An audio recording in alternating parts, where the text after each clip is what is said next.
देखिए एगेरिकस की जो लाइफ साइकिल है, ठीक, एगेरिकस के आपने कई नाम देखे, ठीक, जैसे सेलियोटा नाम बताया गया, ठीक है, फेरी रिंग फंगस भी इसी को कहते हैं, खाने वाला मशरूम भी कहते हैं, ठीक। इसके अलावा मैंने आपको बताया कि सांप जो होता है ना, सांप की छतरी ऐसे नाम से भी बोला जाता है, और देशज भाषा में लोकल लैंग्वेज में इसको कुकुरमुत्ता के नाम से भी जानते हैं। ये सारे इसके नाम हैं।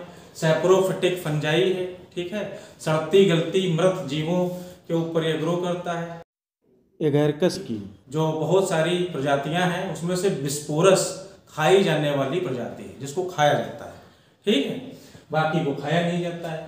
तो ये एगेरिकस का एक थैलस है। क्या है ये? थैलस है। ये जो थैलस होता है किस तरीके से रहता है, इसके एक पार्ट जो होता है सबस्ट्रेटम के नीचे की ओर रहता है। जैसे ये सबस्ट्रेटम है, मान लो कि किसी चीज के ऊपर ये वृद्धि कर रहा है, तो ये किसके ऊपर वृद्धि करेगा? सड़ती गलती डेड ऑर्गेनिक चीजों के ऊपर वृद्धि करेगा। बेसिकली इसीलिए इसको हम लोग कॉर्पोफिलस फंगस भी कहते हैं।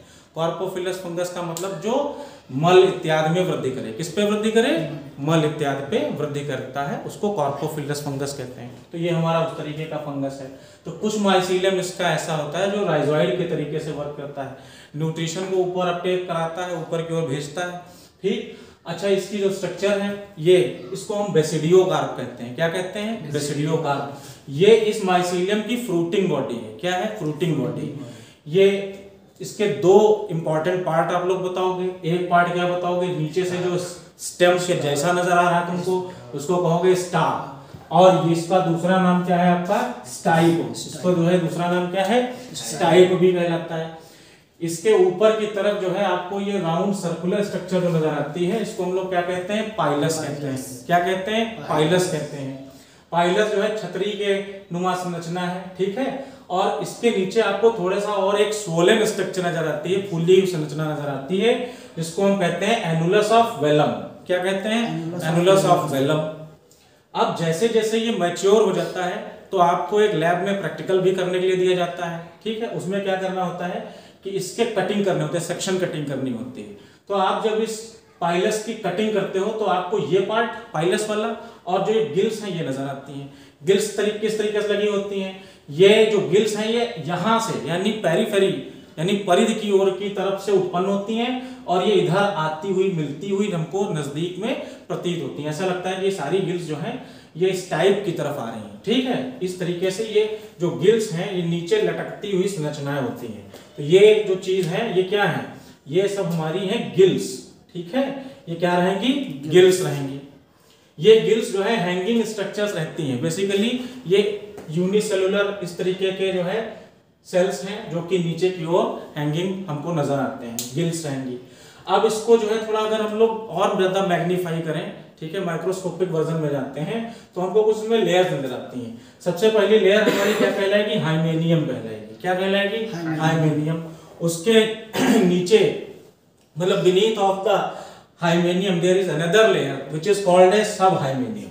तो सब हाइमेनियम दूसरी उसके नीचे की परत है जो कि इस तरीके से पाई जाती है। अंदर देखोगे तो ये जो भरा हुआ मटेरियल जैसा नजर आ रहा है, actually this is a cellular part और उसको कहते हैं क्या है? ट्रामा कहते हैं।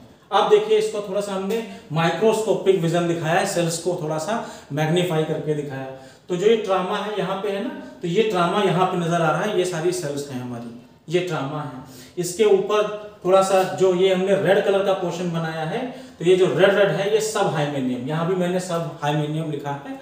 तो ये सब हाइमेनियम में कुछ सेल्स रहती हैं, वो इस तरीके की थोड़ा सा राउंड सेल्स रहती हैं, सब हाइमेनियम कहलाएंगे। उसके ठीक थोड़ा सा आगे जब देखोगे तो हाइमेनियम की जो लेयर है वो नजर आने स्टार्ट होती है। हाइमेनियम की ये जो है ये दोनों कंपाउंड होकर के एक लेयर बनाती हैं, ये हाइमेनियम है। हाइमेनियम में जस्ट सबसे आउटर साइड में इसमें क्या उत्पन्न होते हैं? स्पोर्स।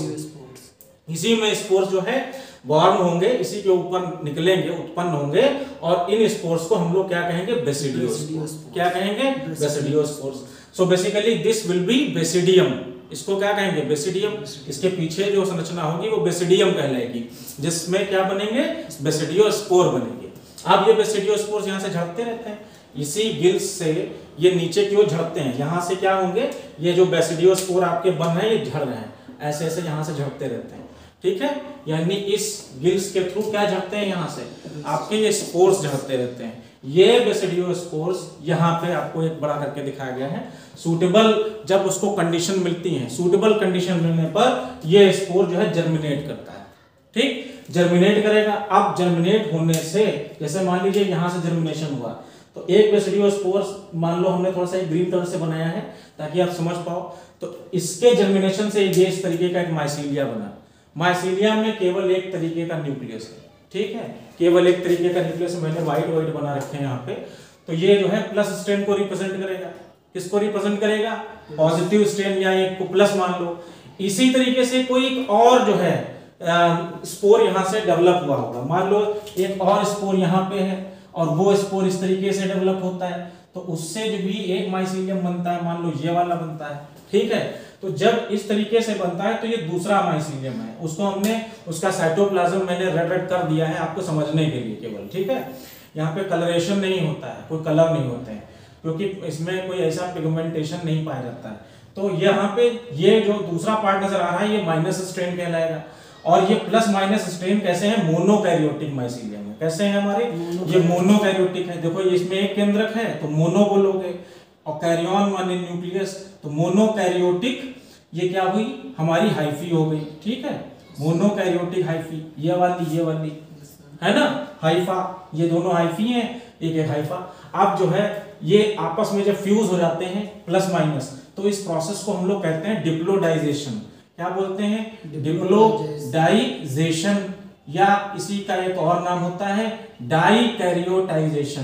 क्या बोलते हैं, डाइकैरियोटाइजेशन भी बोल सकते हो। इस तरीके से इन दोनों के न्यूक्लियाई मिलकर के डाइकैरियोटिक माइसीलियम का निर्माण करते हैं। क्या बन जाता है, एक डाइकैरियोटिक माइसीलियम बन जाता है। डाइकैरियोटिक माइसीलियम फिर से आगे जाकर के ये इस तरीके से स्टाइप का फॉर्मेशन करता है, स्टाइप ऊपर जाकर पाइलस का फॉर्मेशन करता है, और पाइलस से गिल्स का फॉर्मेशन होता है।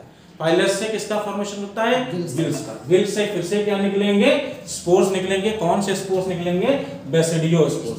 बेसिडियोस्पोर का जर्मिनेशन होगा, monokaryotic mycelium then dikaryotic mycelium. It is the complete life cycle of agaricus, ठीक है, ओके।